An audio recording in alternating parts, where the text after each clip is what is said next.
ইসলাম সম্পর্কে, মুসলমান সম্পর্কে, ইসলাম ধর্ম সম্পর্কে তাদেরকে ভুল বোঝানো হয়েছে। তারা বলেছে কি, তোমরা যদি মুসলমানদের সাথে থাকো, একসাথে চলো, জামাত ইসলামী করো, দাঁড়িপাল্লার সাথে থাকো, তাহলে তোমাদের সব ধর্ম পরিবর্তন হয়ে যাবে। সি সি সি সি সি, না, মিথ্যা কথা। আমি তো 2001 থেকে 6 পর্যন্ত আপনাদের ভোটে এখানেই তো এমপি নির্বাচিত হয়েছিলাম, মনে আছে আপনাদের? তো যারা ওই সময় দাঁড়িপাল্লার পক্ষে কাজ করেছিলেন তারা কি সব মুসলমান হয়ে গেছেন? তারা পুজো করতে পারেননি?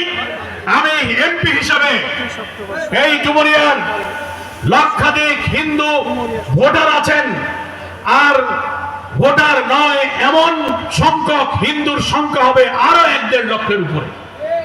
এই সব হিন্দুদের গ্রামে গ্রামে এলাকায় তাদের সুযোগ সুবিধা, দুঃখ কষ্ট, রাস্তাঘাট, মন্দির, শ্মশান, বিপদ আপদ, শিক্ষা প্রতিষ্ঠান, টিউবওয়েল, 50 বছরে যা হয়নি, 5টা বছর আল্লাহ আমাকে যে সুযোগ দিয়েছেন, আমি 100% সৎ থেকে আমার হিন্দু ভাই বোনদের ধর্মীয় নিরাপত্তা, জীবনের স্বাধীনতা